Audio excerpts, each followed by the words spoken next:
Океј, здраво на сите. Јас ќе бидам малце неформален денеска, бидејќи не сакам да звучам да биде како професорско предавање. Моето име е Антонио, доаѓам од организацијата Арно. Денеска ќе бидам во улога на модератор на првата сесија, ќе ја презентирам првата сесија и ќе бидам модератор во сесијата за повикот за грантови. Пред да продолжам и да пројдам во делот на раскажување што е Арно и за презентирањето за националното истражување, ќе бидам краток во тоа што е Арно и како и што ние работиме. Денеска самата сесија ќе биде поделена во 3 дела. Ќе биде презентацијата на Арно, која нема да биде повеќе од 15 на минути.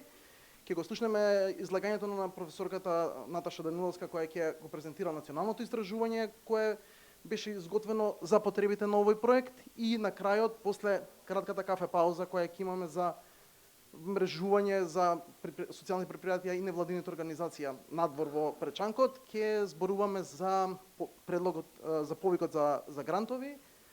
На таа сесија ќе имаме вклучување во живо од нашите партнери од Црна Гора и од Хрватска, кои го водат самиот повик.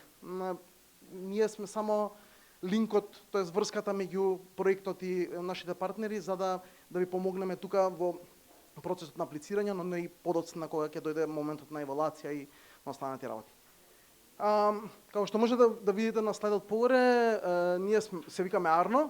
Знаете Арно, кога ќе ве прашаат како си Арно, значи добро, и нашиот слоган е We are Arno and ние сме Арно и правиме добро. Секогаш настојуваме да работиме за доброто на сите. Препознатливи сме како организација која работи на социјално предприемништво и сме препознатливи како организација која работи на полето на зеленото предприемништво. За да најлесно ви го доловам она што ние го работиме, овака изгледа нашата канцеларија. Се што може да видите од нашата канцеларија се употребено од репариран мебел, се акции каде што сме поддржувале мали социјални бизниси, сме поддржувале мали зелени бизниси, се со цел за да ги поттикнеме да размислуваат малце по-широко и да размислуваат во темата на социјалното предприемништво и на зеленото предприемништво. Кога ќе кажам Арно, ние како организација постоиме 10 години. Минатиот декември правевме 10 години и сме многу среќни што постоиме 10 години. Бидејќи сме една од ретките организации која работат на социјално предприемништво и на зелено предприемништво и сакаме секогаш да настојуваме да им помагаме на оние, како вас тука, да помагаме кога се работи за инвестиции во зеленото и во социјалното предприемништво. Обично настојуваме да имаме контакт со социјални предпријатија и со невладините организации кои работат на нашето поле, се со цел за да им овозможиме дополнителни финансиски средства за да можеме да ви помогнеме понатаму кога ќе сакате да ја имплементирате и да ја поставите вашата идеја. Како што ви кажав, се представив, сум Антонио и сум проектен координатор проектен менаџер на проектот кој ја овозможува оваа средба, поточно од проектот Екосистем за екоиновации и циркуларна економија во Западен Балтик. За да не биде дека не сме се пофалиле, немојте да не сватите погрешно, обично ние настојуваме и секогаш кажуваме дека силно веруваме во она што го работиме, силно веруваме во она што се залагаме и тоа секогаш покажува делата кои ќе ги направиш, иницијативите во кои ќе учествуваш, обично се оние работи кои те прават препознат. Обично ние настојуваме да имаме различни иницијативи, различни акции, да учествуваме во различни акцелератори, да имаме инкубации на идеи, имаме еден надпревар кој се вика Зелени идеи, кој е голем надпревар, регионален. Имаме заедно акции со Средното угостителско училиште, каде што ги охрабруваме самите ученици да имавме продажба на часови за готвење. Тоа беа часови каде што ги поттикнувавме институциите и амбасадите да се вклучат и да бараат да купуваат часови од самите ученици, се со цел да ги охрабриме учениците да се ослободат во нивното поле на делување. Исто така имаме сме работеле на различни обуки за социјално предприемништво, за зелено предприемништво, сме работеле на различни кампањи и сме учествувале на ред други активности. Обично секогаш кога ќе кажеме Арно, кога ќе напрашат Арно, ве познаваме како организација која работи на социјално предприемништво. Точно. Работиме на социјално предприемништво. Овој проект кој денеска сме собрани тука, кој сме собрани да го презентираме повикот за грантови, е проект кој е регионален проект, сме 5 регионални партнери. Само да вратам делот, тоа е ова. Ќе се навратам после на зелени идеи. Проектот се вика Екосистем за екоиновации и циркуларна економија, има за цел да ги зајакне капацитетите на организациите и да ги потикне да размислува во делот на развиток на дигитална и зелена трансформација. Што конкретно подразбира тоа? Знаете како знаете до денешно време ќе земете, ќе купите некаков продукт, ќе го купите, ќе го употребувате 2, 3, 5 години, 10 и на крај у првата канта ќе го фрлиме.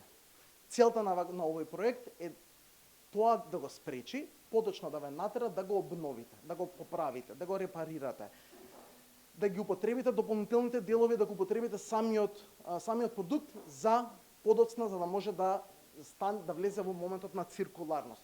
Подочно самиот продукт да има еден круг кој изгледа вака, сега намерно го степ на англиски, да не го преведувам, цело време имате еден круг каде што истиот продукт го употребувате почесто и почесто. Значи, најбаналната работа е ќе купите некаков електронски уред, ќе го користите, ќе се расипе и ќе го фрлите. Ќе речете, за 1000 денари ќе купам нов. Тоа не е целта. Со циркуларноста целта не е тој продукт да се поправи. Да се може да му се продолжи самиот животен век и да може да тоа да го користите уште сигурно 5-10 години видно. Се додека знаете како секој уред има рок на траење и понекогаш не може да се користи, таквиот уред да се употреби за поправка на некој сличен доколку деловите се употребуваат. Да се навратам еден чекор поназад. Да се навратам на нашата, на Арно страна, позадината, а тоа е дека Арно постои 10 години, ние сме Сдружение за социјални иновации и сме многу препознатливи по социјално предприемништво. Но и многу сме препознатливи бидејќи правиме еден надпревар кој се вика Зелени идеи, кој е регионален надпревар, голем регионален надпревар и сме многу препознатливи кога го правиме ова и сме препознатливи во делот на зелено предприемништво. Значи многу од организациите и здруженијата и социјалните предпријатија не знаат како организација, како здружение која го прават зелени идеи настанот. Овој надпревар се одржава, како што кажа, во 6 земји од регионот, се учествувате со пичинг на зелени бизнис идеи. Тие зелени бизнис идеи подоцна идат проаѓаат во 6 различни земји, се избираат по 3 победници. Сите тие победници идат на голем регионален надпревар и на тој регионален надпревар се избираат 4 победници кои добиваат меѓу 5 и 10.000 долари за имплементација на вашата зелена бизнис идеја. Ние како Арно сме многу препознатливи ова, бидејќи ние од самото основање, мислам дека Ирина ќе ме поправи, ќе ми рече дека Арно е основано заедно со зелени идеи, кога сме го поставувале зелени идеи, сме се оформило издружението Арно. Така да ова е еден од надпреварите кој е препознатлив и Арно е препознатлив со зелени идеи. Сега да предам се навратам само на еден момент, а тоа е дека сакам да го споменам бидејќи е многу блиску со темата на циркуларна економија, а тоа е минатогодишниот победник Мирјана Јосифовска, која победи на зелени идеи на регионалниот надпревар на зелени идеи. Девојката доаѓа од Тетово. Не знам дали знаете, ама Тетово е доста развиен има доста развиена текстилна индустрија. И Мирјана била потикната и незината баба била шивачка порано и била потикната да направи нешто дополнително со текстилот кој останува во самите фабрики. И решила дека ќе ги употреби нешто се лефтовар со остатоците од текстилната индустрија и ќе почне да прави модни дотатоци. Почнала да прави шапки кои се преквалитетни, бидејќи тоа се високо квалитетен текстил кој се употребува за тие шапки. И со целиот остаток кој останува од производството на тие шапки, она произведува еластични и стегачи за коса. И тука циркуларноста има сериозно големо значење, бидејќи целиот текстил кој не се употребува, Мирјана го употребува и го искористува за подоцна за правење на шапки. Интересен е моментот дека доколку ја побарате на низината фејсбук страна, ќе видите какви шапки изготвуваат и те се стварно првој шапки. Јас не бев запознат, ги видов кога се вработив во Арно и видов колку можеш да направиш од текстил, какви шапки можеш да направиш. И беше брилјантна бизнис идеја и мене многу ми се свигаше и мислам дека заслужено имаше победа на нов. Сега, ЕИЦ. Проектот, кажав дека ИПА проект се спроведува во 5 земји, имаме 5 партнери во проектот и настојуваме да ги поттикнеме и да ги мотивираме организациите и социјалните предпријатија да земат учество и да ја подигнат свеста на циркуларната економија во државите каде што се имплементира проектот. Со легислативите од Европската унија каде што циркуларната економија е земена во предвид, кај нас тоа се уште е на пониско ниво, професорката ќе ви каже повеќе информации за тоа. И ние настојуваме со ваквиот проект да ги поттикнеме организациите и социјалните предпријатија да почнат да размислуваат како нивните идеи можат да станат циркуларни идеи. Ние кога зборуваме за нашите активности, обично ќе видите дека нашите активности на проектот се, например, имавме беслен репорт, тоа беше основниот извештај кој го правеше исто така професорката, кој што беше да се види мапирањето каква е моменталната ситуација на зелената и циркуларната економија во државата. Подоцна го правевме националното и регионалното истражување, кое денеска националното ќе биде презентирано. Исто така правиме и кампањи кои се со цел за подигнување на свеста на граѓаните, организациите, социјалните предпријатија за социјалната економија. Реално и ова денеска кога го правиме е дел од тоа. Имаме грантовата шема, тоест повикот за предлог проекти, кои сме денеска собрани и се надевам дека ќе аплицирате код кој денеска ќе презентираат нашите колеги од ЗИТ и од СЕДРА од Црна Гора и од Хрватска.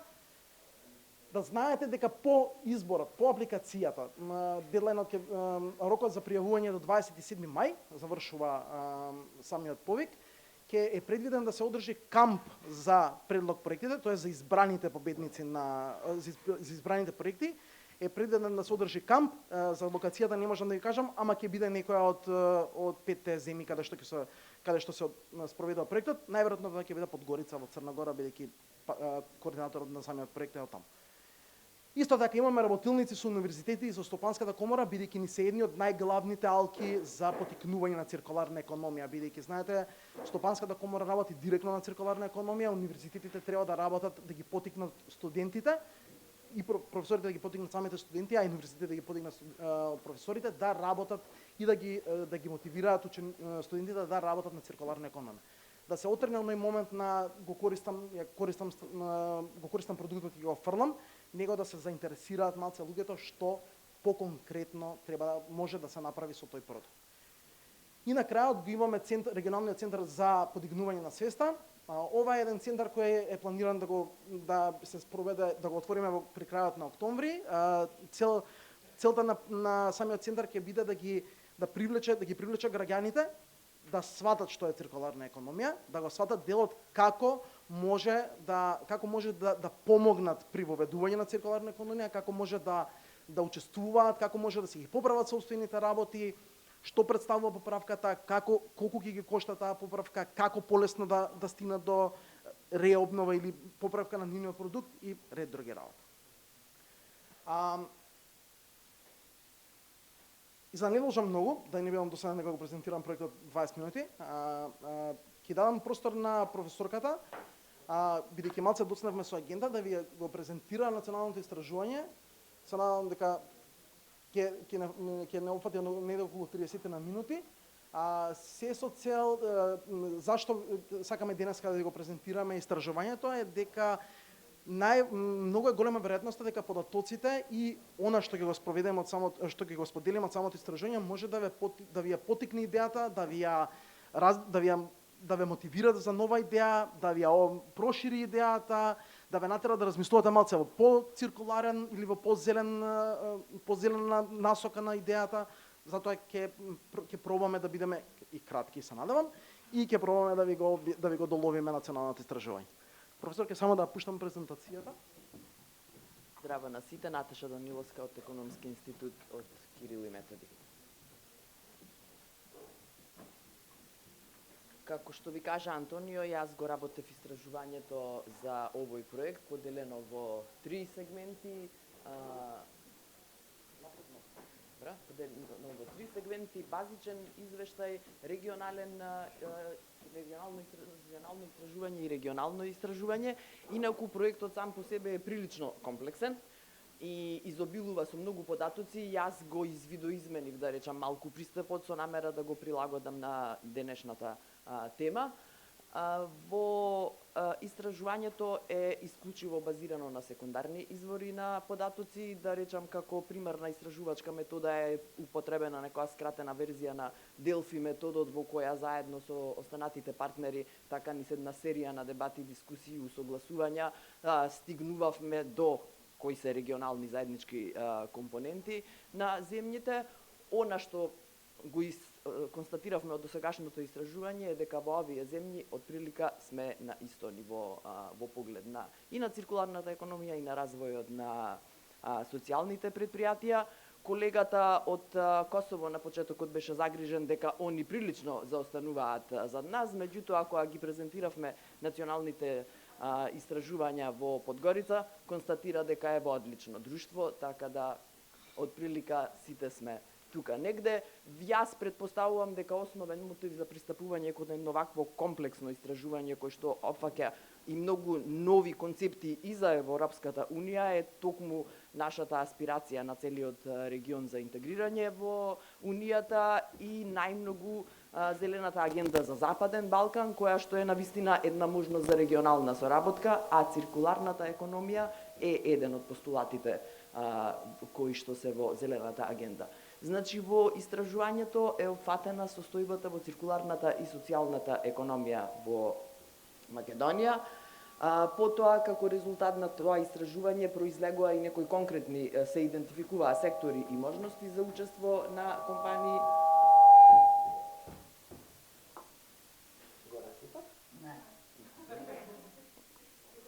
Добро.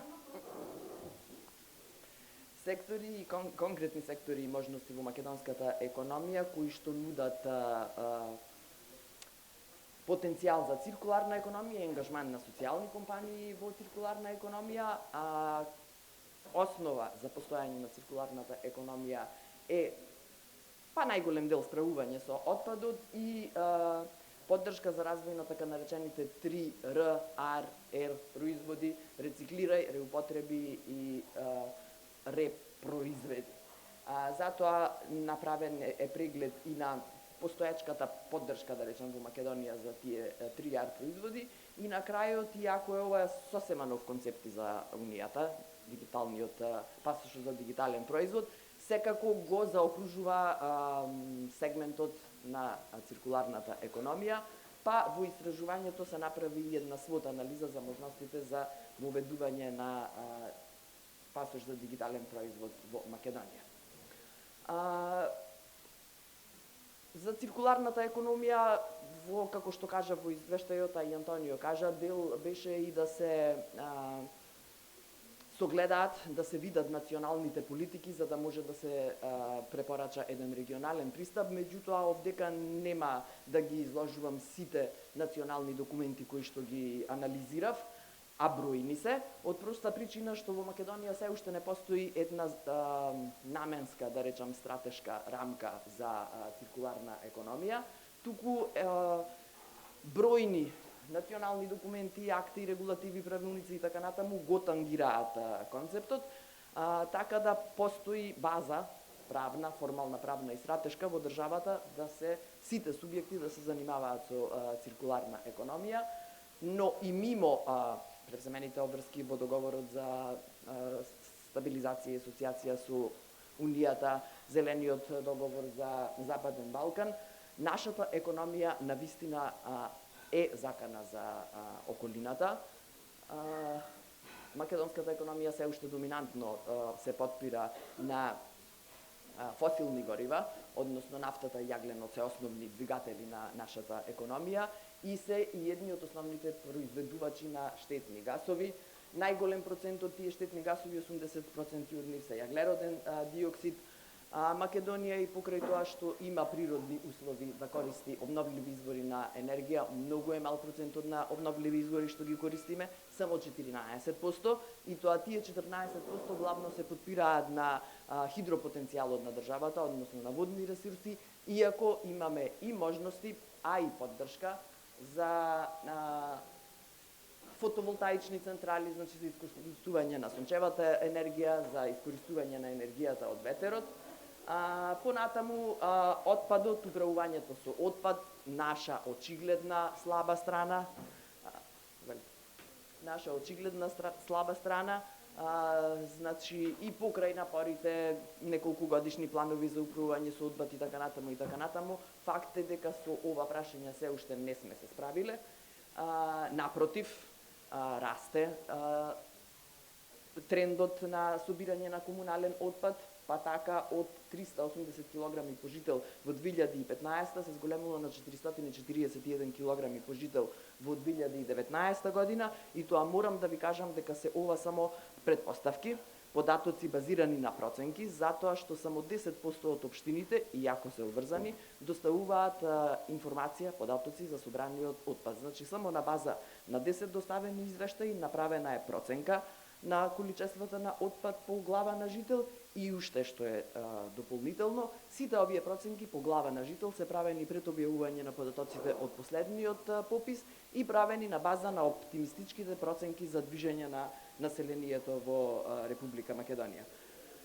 Стапките на рециклирање и на компостирање во државата се исклучително ниски, 0,3% рециклирање, компостирањето од некои маргинални 0,4 и понатаму паѓа, иако велам дека и ова се предпоставки не се базирани на статистички јавно публикувани податоци. Со циркуларната економија, како што реков на почетокот, конкретно никој не се занимава, затоа што немаме национална стратегија. Меѓутоа, во минатите 2 години најдиректно се занимаваше Министерството за економија, кое што заедно со тим од ОЕЦД изработи патокас за циркуларна трансформација во Македонија. Бројни анализи се направија, Министерството за економија организираше рунди на консултации со сите засегнати страни, и во тој патокас се издвоија 5 области, да речам, со најголем потенцијал за развој на циркуларна економија во Македонија, односно тоа се малите бизниси како доминантни деловни субјекти во македонската економија, близу 80-90% од ентитетите се мали и средни предпријатија, и циркуларни модели за премин на тие мали и средни предпријатија кон циркуларна економија, понатаму градежништвото, биомаса и храна, текстилна индустрија и рударство и металургија.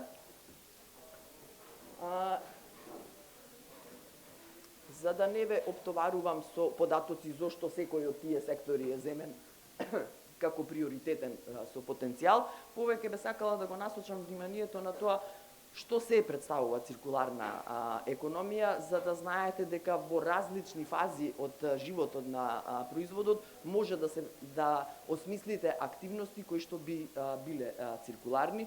Суштината на циркуларната економија е дека вредноста на циркулирањето може да се фати, да се најде во 3 главни механизми. Или рационално употребување на примарните производи, значи она што е влез во производство, настојување да се заменат делови од оригинални суровини со рециклирани суровини, ефикасно користење на суровините и така натаму, или во самиот производствен процес, односно енергетска ефикасност на производството, употреба на современи дигитални технологии и така натаму, или во фазата на потрошувачка на производот со рационална употреба, собирање и селектирање на крајниот отпад од користењето на производот и негово повторно вклучување во производствен процес.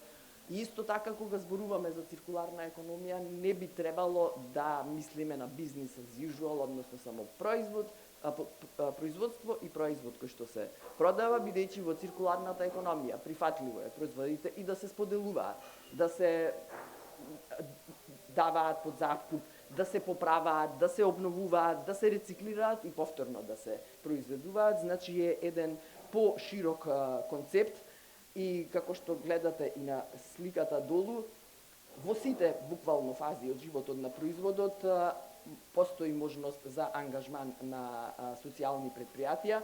Како што кажав и на почетокот, сегментот на рециклирање е најголем, да речеме, најголем удел има во циркуларната економија, но и во екстракцијата на суровини, во дизајнот, особено екодизајнот, осмислување на самиот производ уште од почетокот, да користи repроматеријали од рециклирани материјали, да е составен од многу делови кои што потоа ќе може да се размонтираат, да се заменат со нови, се со цел да се продолжи животниот век на производот. Понатаму во дистрибуцијата, осмислување на поенергетски ефикасни начини на транспорт, рециклабилни пакувања и конечно самото справување со отпадот, негово селектирање, рециклирање, преработка и така натаму. Идејата е овој останат отпад да биде што е можно помалку. Социјалните предпријатија, во принцип, кога настојуваат да се занимаваат со циркуларни активности, се соочуваат со апсолутно истите предизвици со кои што се соочува било кој друг деловен субјект, било кој друго мало и средно предпријатие. Меѓутоа, благодарение на мисијата поради која што постоја, на основната причина за општествено влијание и тоа позитивно, даваат некои посебни придонеси. Концептот на циркуларна економија е многу компатибилен со концептот на циркуларната економија. Добро се вклопуваат мисиите и на едниот и на другиот концепт. Така, например, во развојот на циркуларните активности ги имаат апсолутно истите потешкоти, изголемени трошоци, осмислување на производството и така натаму и така натаму.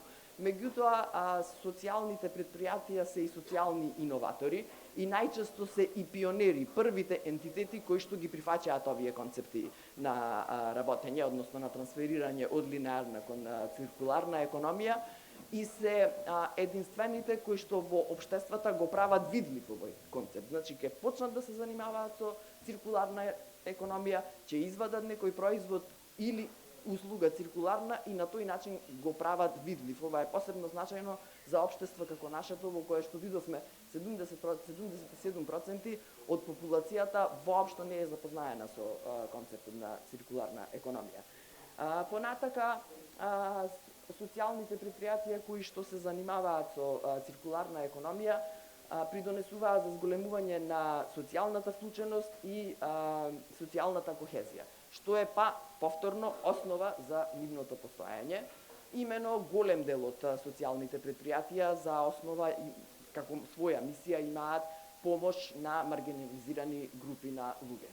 Од друга страна пак, по дефиниција, циркуларните активности се трудоинтензивни активности, бараат многу работна сила и се одличен спој на спојување на идејата за наоѓање ангажман на социјално загрозени категории со организирање на производствен процес кој што е трудоинтензивен. Низ тој производствен процес се разбира треба да примат обуки, луѓето кои што ќе бидат вклучени да се обучат, да им се подигнат знаењата и вештините, а со самото тоа се остварува и кохезија, затоа што тие индивидуи се трансформираат, стануваат интегрален дел од пазарот на трудот, затоа што се веќе оспособени, се подобруваат нивниот личен живот и така натаму. Социјалните предпријатија кои што се занимаваат со циркуларна економија, исто така претежно делуваат во локални средини. Кажавме дека не е едноставно да се осмисли, да се изнајде социјална активност и заради тоа се просто принудени да создаваат бројни партнерства во рамки на заедницата во која што живеат и за да го олеснат стартувањето на циркуларната активност. Меѓутоа, пак, од друга страна, тоа е патот со кој што полека ја подигаат свеста за циркуларни активности во целата заедница и на некој начин едукативно делуваат во својата локална средина. Тоа доведува до понатамошно вклучување и на други актери од економијата, вклучување во концептот на циркуларна економија и конечно промоција на самиот концепт, затоа што циркуларната економија реализирана преку социјални предпријатија навистина во максимум го манифестира својот потенцијал, затоа што и социјалните предпријатија и циркуларната економија имаат за крајна цел да направат вистинска општествена промена, односно вистинска промена на начинот на живот. Но кои се актерите во Македонија во сегментот на социјални предпријатија, од кои што се очекува да се занимаваат со социјални активности? Значи, прво, предпоставувам повеќето од вас сте актери во социјалната економија и знаете дека кај нас Законот за социјални предпријатија од 2012 е започнат, се уште не е формално усвоен, иако голем напредок е што конечно влезе во собраниска процедура, меѓутоа поради изборите и така натаму, веројатно постапката ќе продолжи. Она што е добро за овој предлог закон, се уште не е закон, е што навистина помина еден долг консултативен и партиципативен процес при неговото создавање, учествува граѓански организации, социјални предпријатија, универзитетски работници и така натаму, така да за очекување е да се надеваме дека откако конечно ќе биде усвоен, ќе биде и применлив. Но непостоењето на наменски лекс специјали за социјални предпријатија секако не ја попречува активноста во социјалната економија, затоа што има држави во светот кои што ниту имаат намера да имаат специјални закони за социјално предприемништво, како на пример Австрија, па социјалната економија е прилично развиена кај нив. Како и да е, и постоечките закони, постоечката рамка дозволува регистрирање деловна активност на субјекти кои што може да се дефинираат како социјални предпријатија според мисијата и визијата и деловните активности кои што ги реализираат. Сега ова е хендикеп затоа што доколку би имале закон за социјално предприемништво, би можеле навистина диференцирано да ги истражуваме социјалните предпријатија, да се препорачуваат соодветни мерки, да се дефинираат поттикнувачки инструменти и така натаму, но како и да е, во Република Македонија од истражувања што се наназад со години правени, па се до последното реализирано од Арно во 2022 година, од прилика повеќе од половина од субјектите, односно 59% се граѓански организации кои што се регистрирани според Законот за фондации.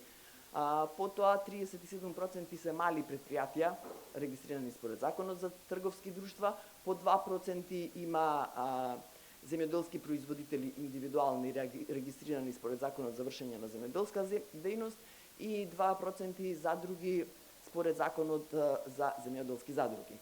Инаку во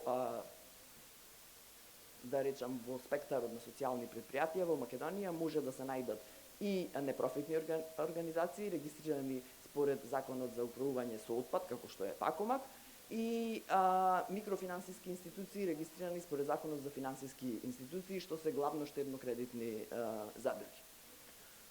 Според својата активност, она што го прават, според својата дејност, најголем дел од социјалните предпријатија се занимаваат со услуги, 23%, 20% имаат услуги, продажба и производство, а само 14% имаат производство и продажба, што од друга страна соодветствува и со нивниот деловен статус, затоа што рековме дека близу 60% се граѓански организации.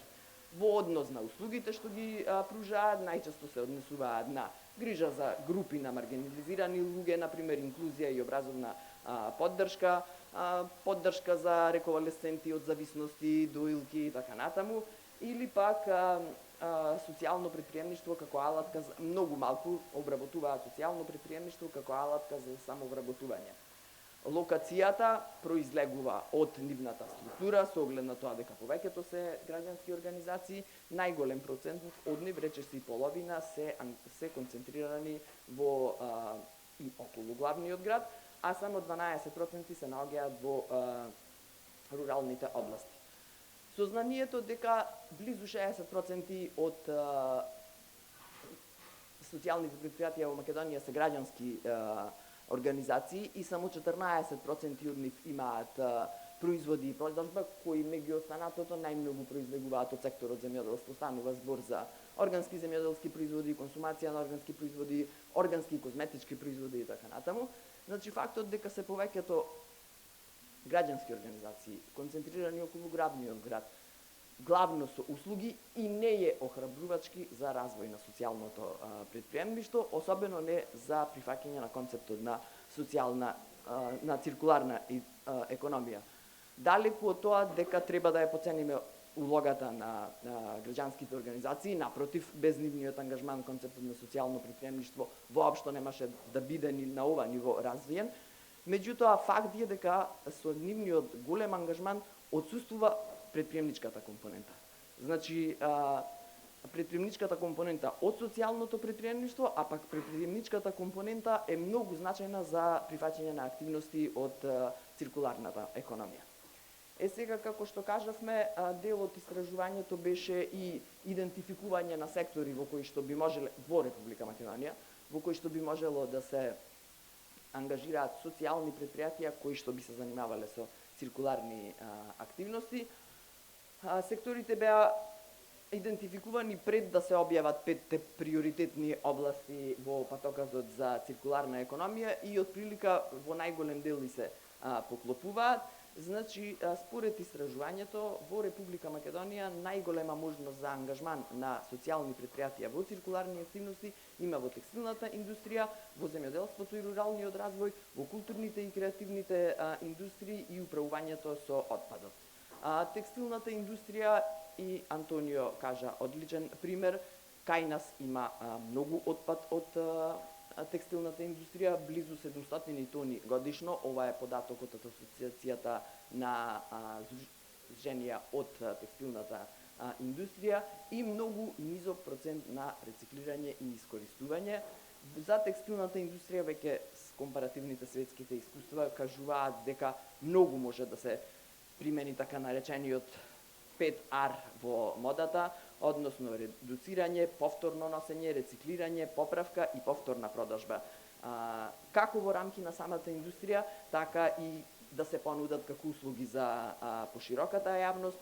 Можноста на ангажманот на социјалните предпријатија во оваа индустрија може да биде по неколку модели, по моделот B2C, бизнис до граѓанин, односно социјалните предпријатија до индивидуи, маргинализирани групи, да речеме, доставување на облека, поправка на нивните работи и така натаму, или пак B2B, бизнис до бизнис, односно социјални предпријатија до деловни субјекти од текстилната индустрија, кои што би ги вклучиле повторно собраните производи во повторно производство. Земјоделството и руралниот развој е избрано од очигледни причини за Македонија, затоа што има голем потенцијал, представува важен, сериозен сектор и така натаму, но и од причина што е сектор во кој што има различни видови на производства, растително, животинско и така натаму, и има многу синџири на снабдување во кои што во моментот навистина постојат празнини. Ангажманот на социјалните предпријатија со циркуларни активности би можело да пополни многу од тие празнини и затоа што во земјоделството можност за циркуларни активности има и во процесот на производство, например повторно искористување на биомасата и тоа во таа фаза и во сурова непреработена форма, таа може да биде добиточна храна или џубриво и така натаму, и во рамки на прехранбената индустрија, посебно преку екодизајнирање на производите и нивното пакување, организирање на транспортот и дистрибуцијата, но и во потрошувачката, односно намалување на отпадот од употреба на храна и, например, преку креирање на дигитални алатки кои што ќе помогнат да се намали отпадот на храна од маркети, од ресторани и така натаму, и да стигне до луѓе на кои што им е потребно. Културните и креативните индустрии се избрани од причина што се многу значајни за националниот идентитет и многу се значајни за општата култура на живеење во општеството и затоа што навистина може да направа голема разлика во подигнувањето на нивото на свеста кај популацијата. Од друга страна па треба да се каже дека неретко сегменти од оваа индустрија, а таа е голема, тука влегуваат аудиовизуелни уметности, филм и разни други, сликарство, вајарство и така натаму. Некогаш може да бидат и интензивни во смисла на инпути што се потребни за да се реализира нивната активност, така да двострани би биле придобивките од вклучување на актери од социјалната економија со циркуларни концепти во оваа индустрија. Обезбедуваат и самовработување за бројни индивидуи, а и општо е познато дека влијаат на благосостојба на луѓето, намалување депресија, анксиозност, подобрување на самодоверба и така натаму, така да имаат еден висок општествен печат во заедницата. И на крај управувањето со отпад, сам очевидци сме ние за ова, нема потреба ни да се, не се ни потребни статистички податоци. Во овој сегмент веќе има позитивни искуства во Македонија, реди ресайклинг, пакоматики и така натаму, но бројките покажуваат дека има простор за уште многу социјални актери да се вклучат.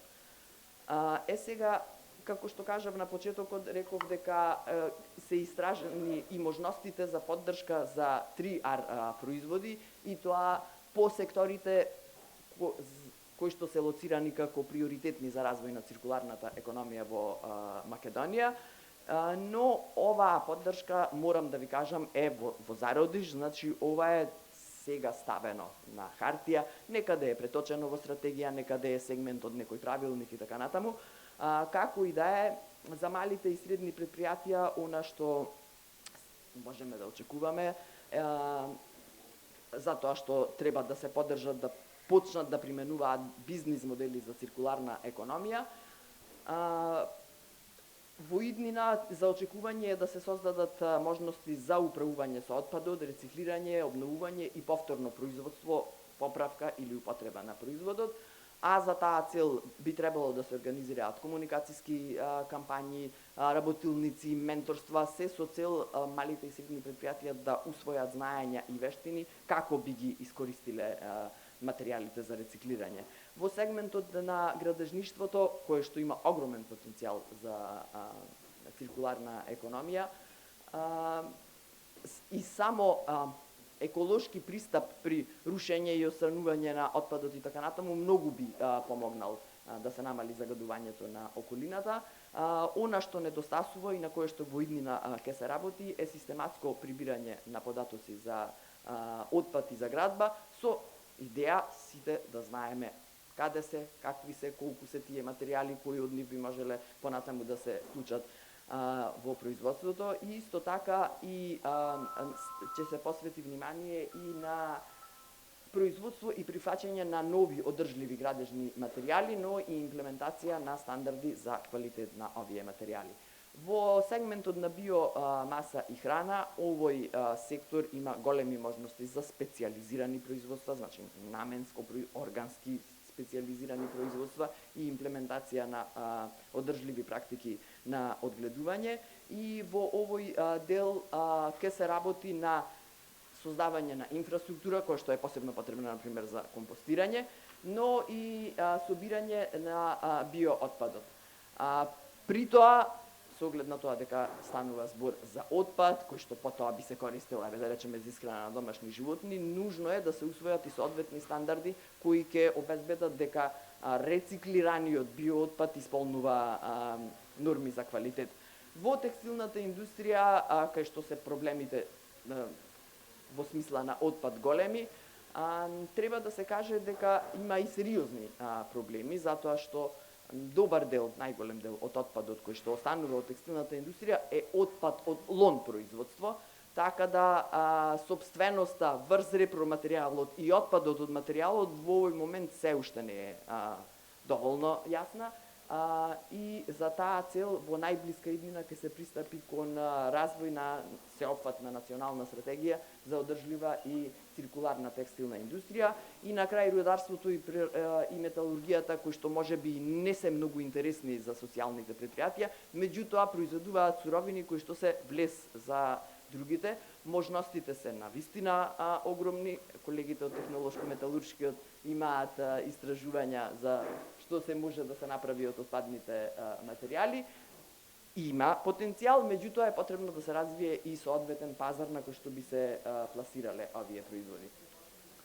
Дел од истражувањето беше и пасош за дигитален производ, иако оваа идеја навистина се уште во зародиш и во Европската Унија, меѓутоа Унијата усвои соодветна регулатива која што го регулира ова прашање.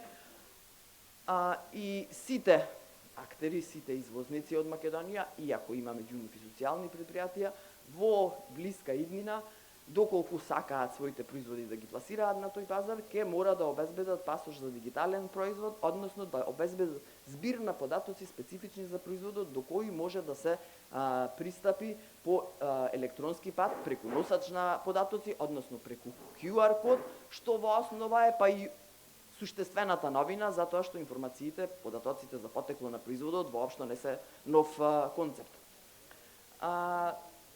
Може би овие слайдови и не мора многу да ги објаснувам, суштината е дека пасошот за дигитални податоци обезбедува информации за производот во сите негови животни фази, така например во фазата на избор на репроматеријали, да даде информација дека репроматеријалот е набавен, например, да речеме, без уништување на шума, дека е водено сметка за методи и техники за заштита на животната средина, например, секвестрација на јаглерот или ако е од земјоделско производство, дека е применета нека одржлива практика земјоделска, дека се обезбедени услови за работниците, ферна доместок и така натаму. Во фазата на дизајн, дека е водено сметка производот да е што е можно потраен, употребена е технологија која што обезбедува највисоко можно ниво на енергетска ефикасност, колкав процент од содржината на производот е од рециклирани суровини, колку од оригинални. Во сегментот на производството, што се прави со остатокот од производствениот процес, како се користи водата, колкав јаглероден отпечаток е направен, кој врши надзор, контрола на целиот процес. Во фазата на дистрибуција јаглеродни отпечатоци при транспортот, какво е пакувањето, дали може да се рециклира, како се отстранува и така натаму. И во циркуларноста, оние податоци кои што се однесуваат на циркуларноста се главно комуникација до корисникот, потрошувачот, како да го негува, како да го одржува производот со цел што е можно повеќе да му го зголеми животниот век, кои делови може да се заменуваат, како се заменуваат и така натамо, како се отстранува на крај конечниот отпад и какви се можностите за повторна употреба. Издвоив и еден конкретен пример, например, дигитален пасош за производ конкретно за памучна мајца, еве овдека се поделени во 3 сегменти. Во предпроизводство, кога се собираат информации за потеклото на основната суровина, значи памукот, локација на површината кај што е одгледан, начините на одгледување и така натаму. Потоа има производствената фаза, да речеме регулативата за пасош за дигитален производ предвидува собирање на информации и за производи кои што претрпуваат огромни модификации, како што е памукот. Значи, памукот за да стане памучна мајца, навистина поминува предење, ткаење, производство и така. И за сите фази потребно е да се обезбедат информации за јаглероден отпечаток, управување со отпадот и така натаму, и на крај истото и за фазата на дистрибуција. Сега во однос на свот анализата за пасош за дигитален производ во Македонија, може би ќе се изненадите, меѓутоа ние имаме соодветна рамка.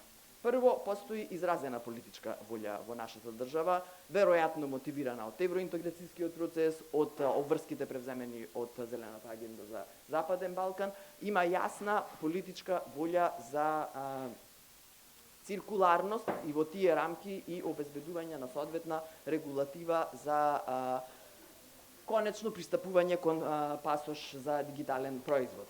За таа цел во 2011 година е усвоена уредба за екодизајн на производи, кои што се влез основа за производи кои што би имале дигитален пасош.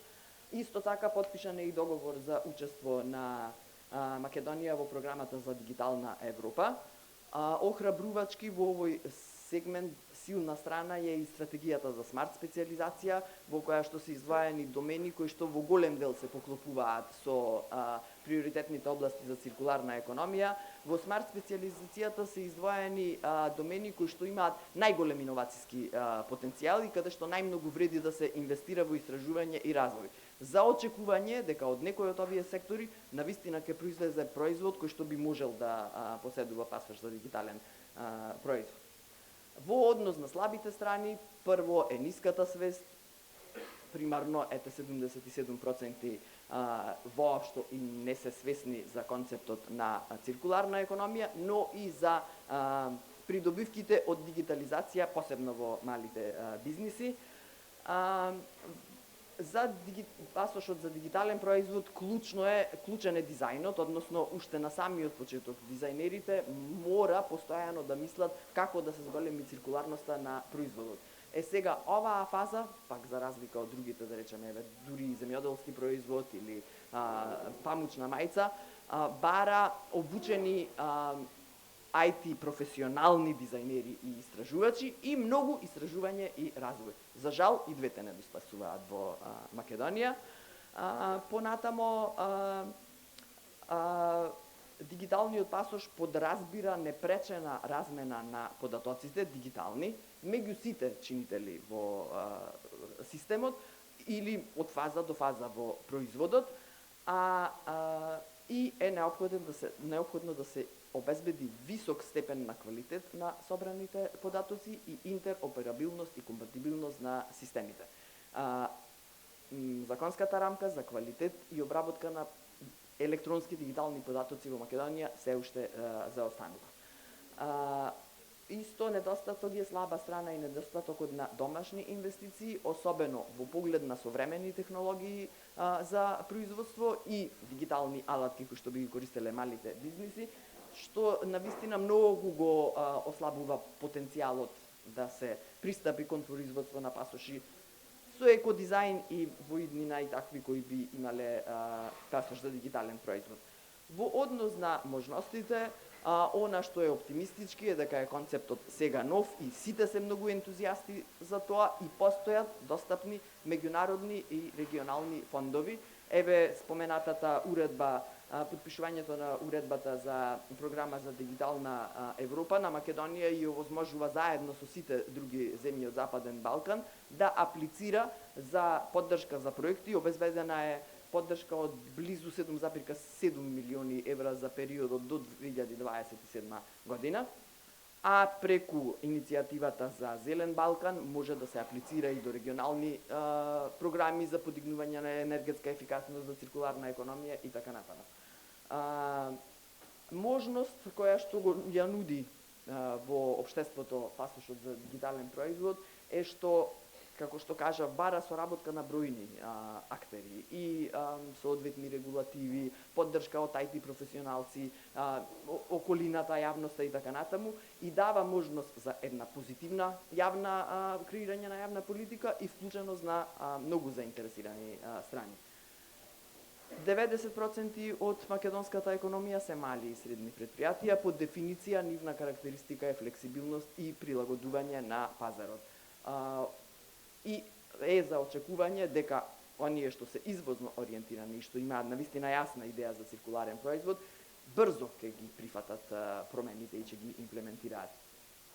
Дополнително, ова ќе им помогне и да им се подобри компетитивноста, но и да стекнат доверба кај потрошувачите, затоа што скенирањето на QR кодот и за потрошувачот веднаш ќе ги направи достапни сите складирани информации. Закана за овој процес е брзото темпо на промените и воопшто брзото темпо на технолошки напредок во светот, кое што ние така бавно го следиме. Не е веројатно дека ќе биде едноставна регулативата за дигитален пасош за дигитален производ. Поверојатно е дека ќе биде уште еден предизвик на патот кон Европската унија, на евроинтеграцијскиот процес, кој што и онака е веќе доволно комплексен и доволно бавен. Нискиот квалитет на податоците веќе го спомнав, ако не се интероперабилни и не може да се разменуваат и не се безбедни, тогаш немаат никаква употребна вредност. И на крај изискува бројни различни податоци и потребни се човечки ресурси кои што ќе може да го нахранат системот со вакви соодветни податоци. Во принцип тоа е. Тоа, иако се комплексни работите, искуствата покажуваат дека социјалните предпријатија во светот препознаа можност во циркуларната економија и како што кажав на почеток, навистина дозволуваат излекување на максимум концептот на циркуларна економија, затоа што поради нивните мисии и визии прават вистинска промена во општеството. Ви благодарам.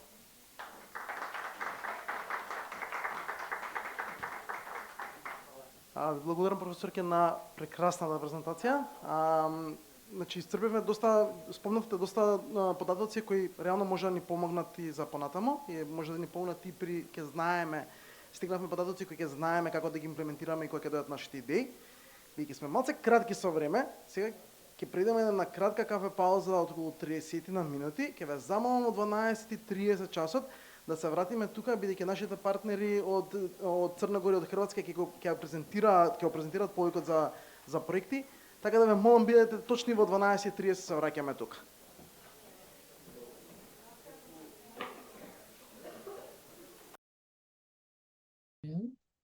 Hvala. Pozdrav svima. Vjerujem da kad bismo imali neki free chat, da bismo onda mogli komotno da se razumijemo, ali zbog toga što su u pitanju neke malo kompleksnije teme, prebacit ću se na engleski jezik. I thank you for all of you for your interest in generally our project and open call.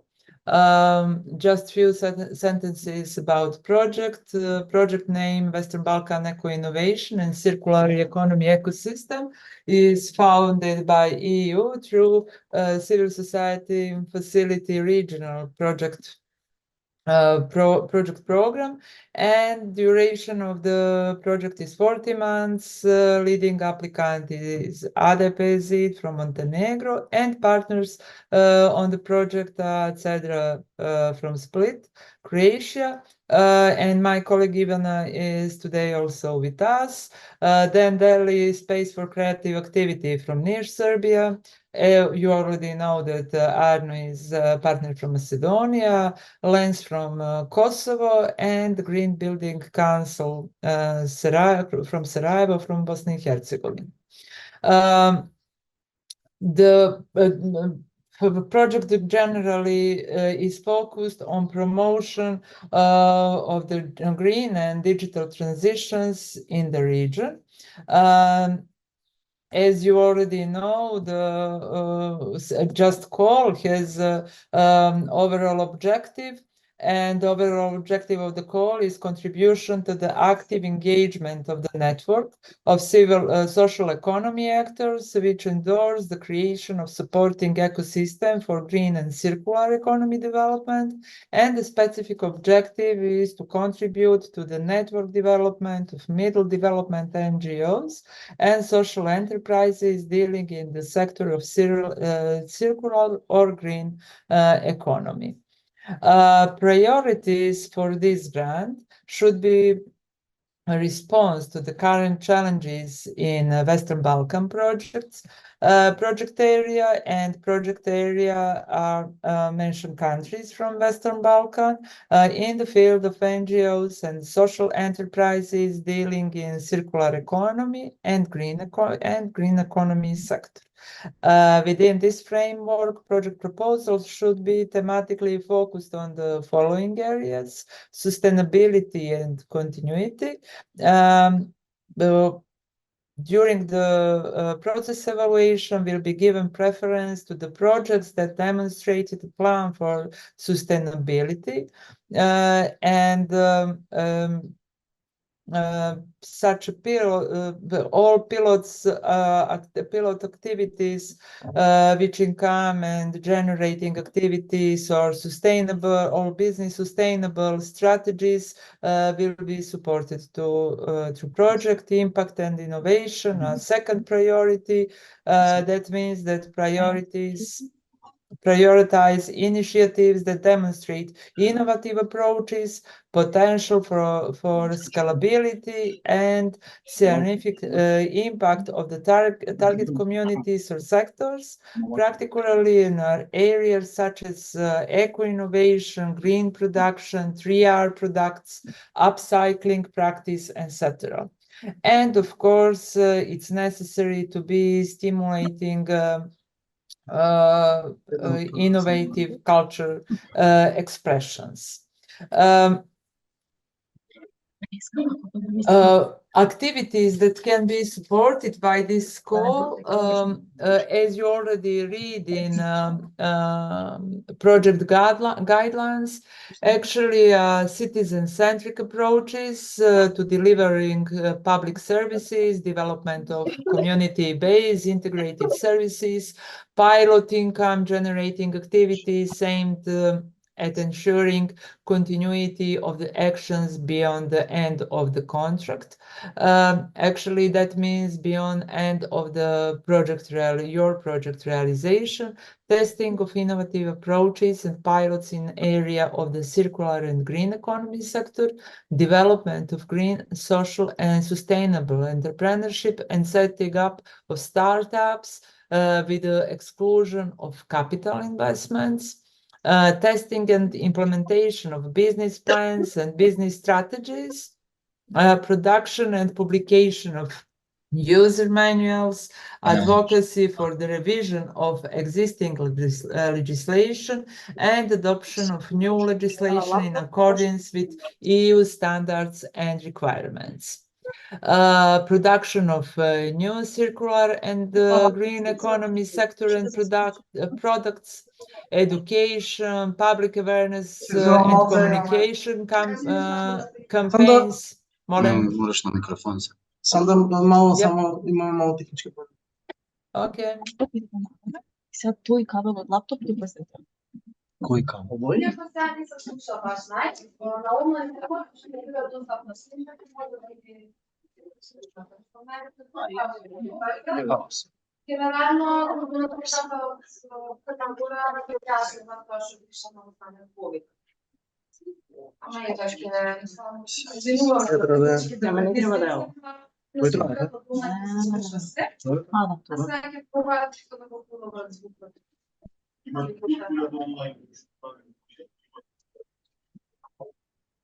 Ајде видете спикер дали ќе го појави. Ај пробајте сад сам, да? Jel me čujete? Да! Juhu! Je! Зајста, тоа не на мјут се. Да, е на мјут.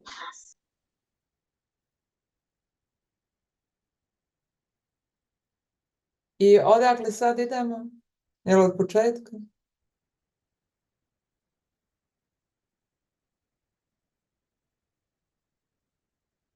Ja vas ne čujem ništa. Сад можеш сам да продолжиш и можеш и стави full screen, молим. Od početka?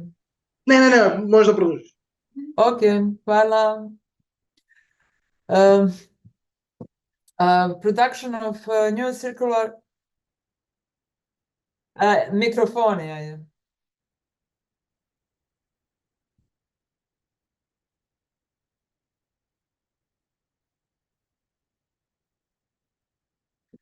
Production of new circular and green economy products, education, public awareness campaign, communication campaign that affirms eco-innovation, green and 3R products, and upcycling, networking and coalition, enabling NGO participation in reforms and policy-making processes, project promotion activities, organization of conferences, roundtables, workshops, seminars, etc.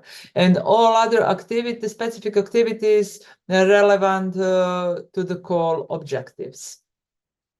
Activities that cannot be supported by this call are actions concerned only or mainly with individual sponsorship for participation in different workshops, seminars, conferences, congresses, etc. That means also individual scholarships for students or training courses, one-off conferences and similar events, academic research or feasibility studies, infrastructure investments, procurement or just procurement of equipment, actions linked to political parties or political or religions nature, actions that fall within the general activities of competent state institution or state administration services,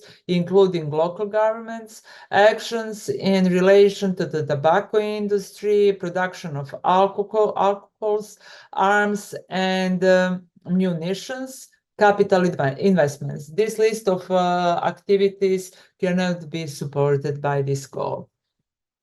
How to apply? There is a two types of documents that will be provided for full application. The first part are related to application form and budget proposal. We can check later how look like application form and budget proposal, and supporting documentation that is necessary. It's registration of the applicant in local language and translated into English. This translation could not be it's not necessary to be official translation. It could be just translated in English. You can translate it. Statute of applicant or FIANDACT, scan the document that proves that organization is social enterprise, financial report for 2003 year, financial identification form, legal entity form, and partnership statement if applicable.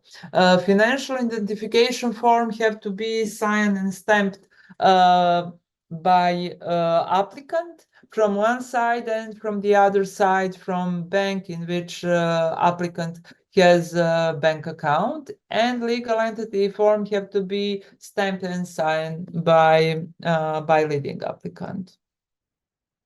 Who can apply? The applicant can be a legal person, can be non-profit organization, or be a social enterprise, depending on legislation of the country in which they are registered, and be established in one of the countries where project is in realization, at least 12 months before the deadline for submission of project proposal, with an annual turnover of at least 20,000 euros, with a statute and implemented project proving the field of the work. Applicable documents of the applicant. This type of the documents will be accepted as a proof that the applicant is a social enterprise, a copy of organization's legal documents or registration that highlights its social enterprise status, or signed statement of the responsible person about the organization's mission, business model, and the impact metrics that demonstrate its commitment to social and environmental objects, or certification or accreditation of membership in recognized social enterprise networks or associations. accurate and complete supporting documentations is a prerequisite for successful pass of administrative check of the received documentation that are in line with the eligibility criteria. Financial structure of the call. Under the call for proposal over indicative amount, available indicative amount is 210,000 euros. The minimum amount of the grant could be 70,500 euros, and the maximum amount could be 30,000.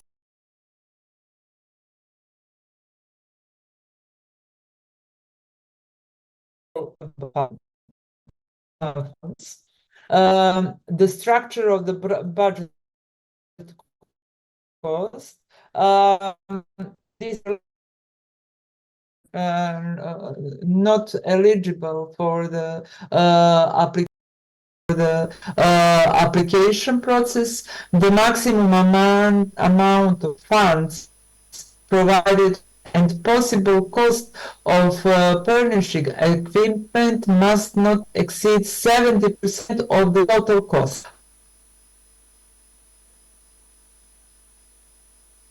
Percent of the total costs, and the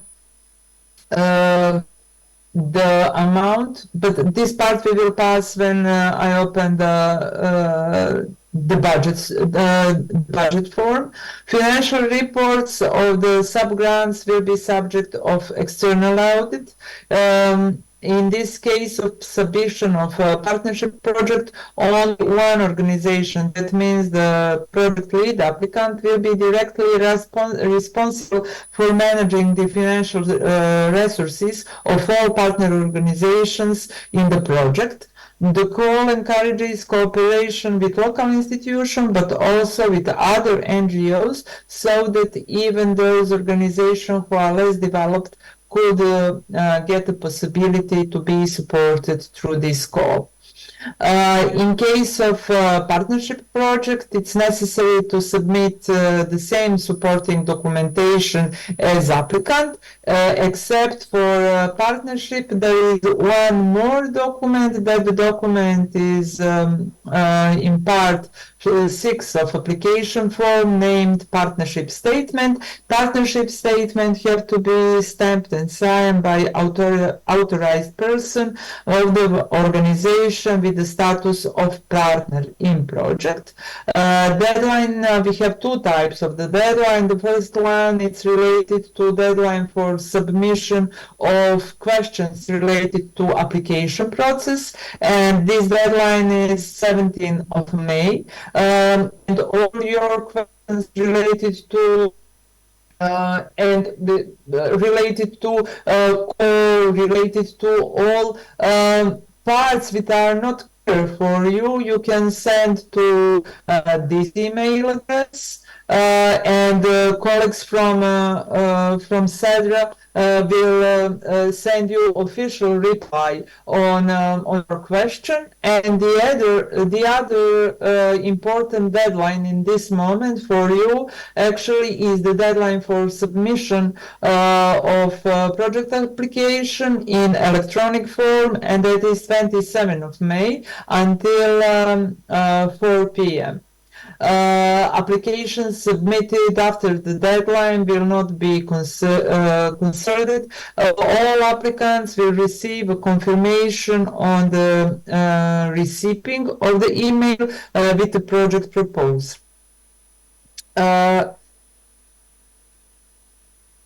That is just to mention one more time, all questions you can ask, all questions about open call, you can ask by sending email to this email address.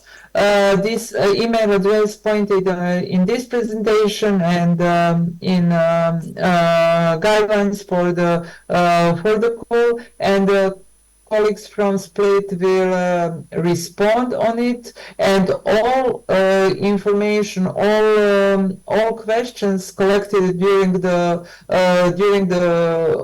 open call will be published after this deadline on all websites on which open call is already published.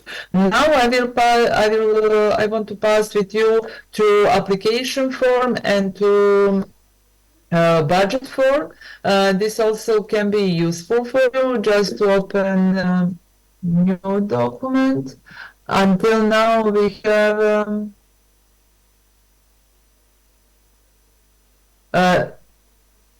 all this time you didn't have a presentation on full screen, or you are?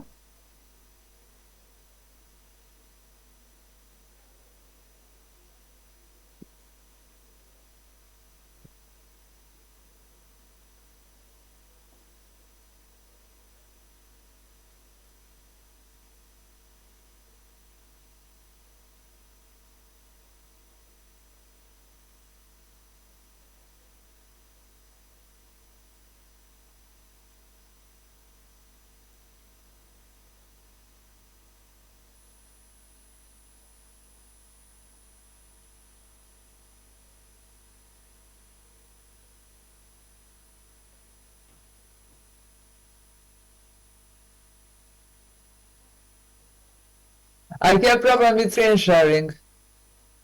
We have problem.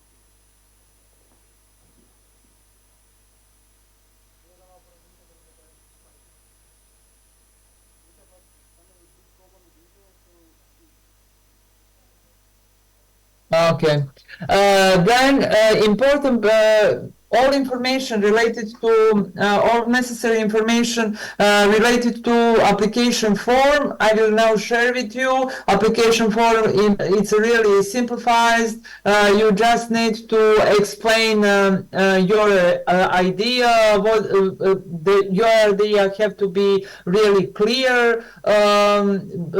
You have to explain what you want to achieve during the period of project realization. The maximum time for project realization is 12 months. Be careful when you planning activities. Activities have to be logical connected with budget, and all activities have to be also logically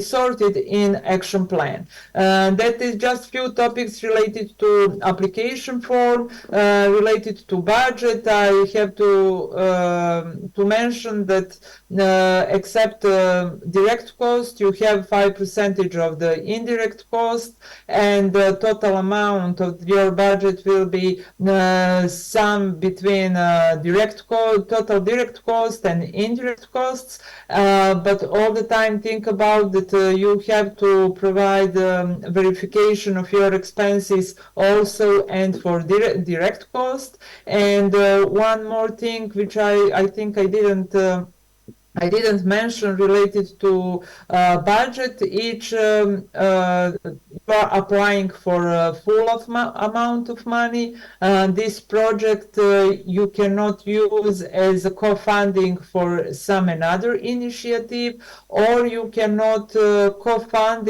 this project with some of your personal funds. That is one thing, and the other one, it's related to budget justification. Except a sheet of budget sheet, the second sheet is in budget form is budget justification, and each budget line have to be explained. Please take care about explain the reason why you are why you think that that cost which you presented through budget line it's necessary for you, and please narrative explain each budget items and reason for the necessity of cost for implementation of the action. That is from the one side, and from the other side you have to provide explanation how you calculated the cost for which funds are requested. And estimate should be based on the real cost. Also take care about number of units. For example, if you want to organize some event or conference, promotion event, please don't use lump sum in these cases. In these cases, all expenses have to be calculated under the expected number of participants in this event. That is the just few things related to budget and application form. And one more, which is really important: please don't add or change any budget line in application. That is for me. I can speak more if you need more information. Be free to ask, as even I explained on and Antonio explained on the beginning of presentation part of event.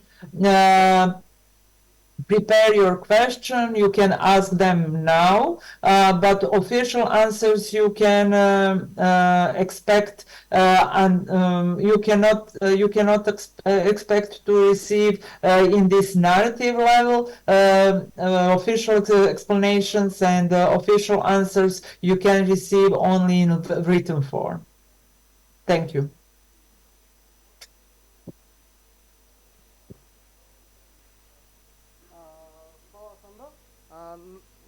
Сега јас ќе ги превземам, ќе дадам простор за да ги поставите прашањата. Јас и Ирина ќе ги запише прашањата и на сите ќе ви ги одговориме на мејл. Не ние, Цедра и Зид ќе ви ги одговорат на мејл. Тоа го правиме првично, бидејќи ќе имаме малце проблем технички да се слушнеме со нашите партнери на Zoom, а второ и ќе биде мора официјално да се добие одговорот преку во пишана форма. Доколку има некои прашања, можам да ви дадам слободно микрофон да го поставите прашањето и ќе го запишеме и јас денеска ќе ги испратиме прашањата и треба ќе ги добиете во наредните до крајот на неделава треба да ги добиете сите прашања кои ги имате за вашата апликација. Можете и сами да ги пишете, можете сега да ги запишеме како сакате. Ако има некои прашање, слободно можам да му дадам микрофон да го постави прашањето.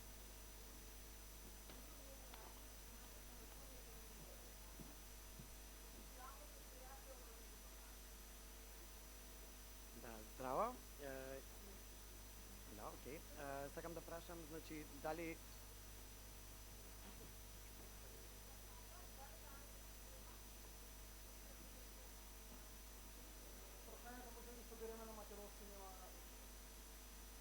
Добро, моето прашање бидејќи тука не се спомна кофинансирање, значи тоа претпоставам на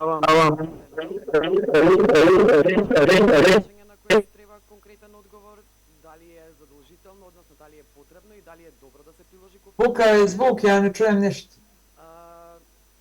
Следно, дали задолжително мора да е регистриран ентитет или може да е неформална група, и третото, дали се доколку е конкретно социјално предприемничка идеја, дали се бара како и на други повици задолжително регистрација на фирма, која во овој случај би била под класични трговски друштва, бидејќи отсуствува законот за социјални предпријатија.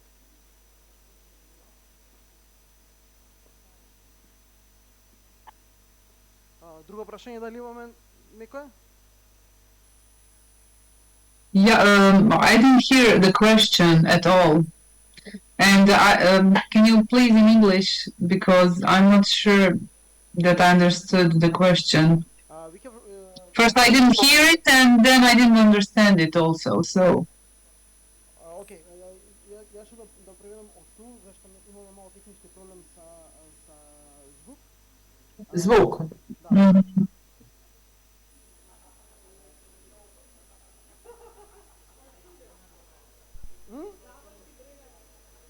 Не, интернетот ми го исклучи звукот.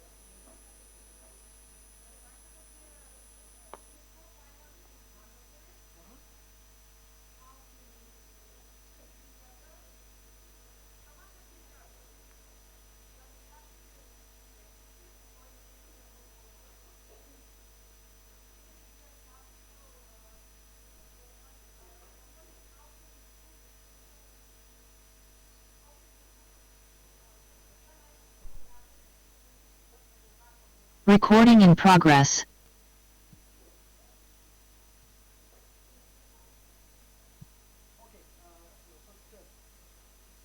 Da, sad. Okay, the first question is, should we need a registered company or non-governmental organization, or needs to be can be a non-formal organization?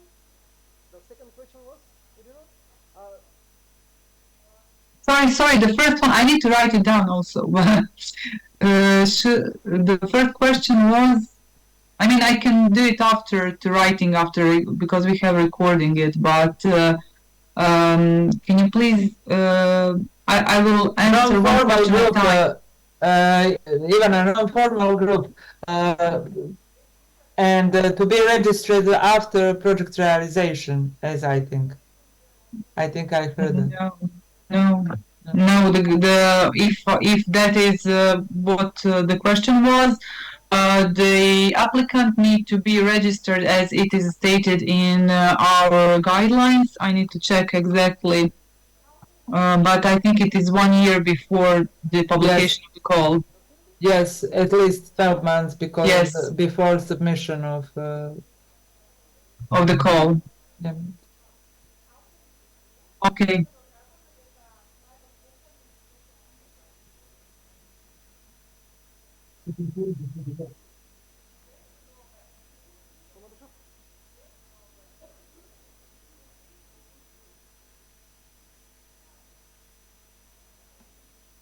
Can you repeat? Is co-founding mandatory? Co-founding. Just a minute. No. This is 100% funding project.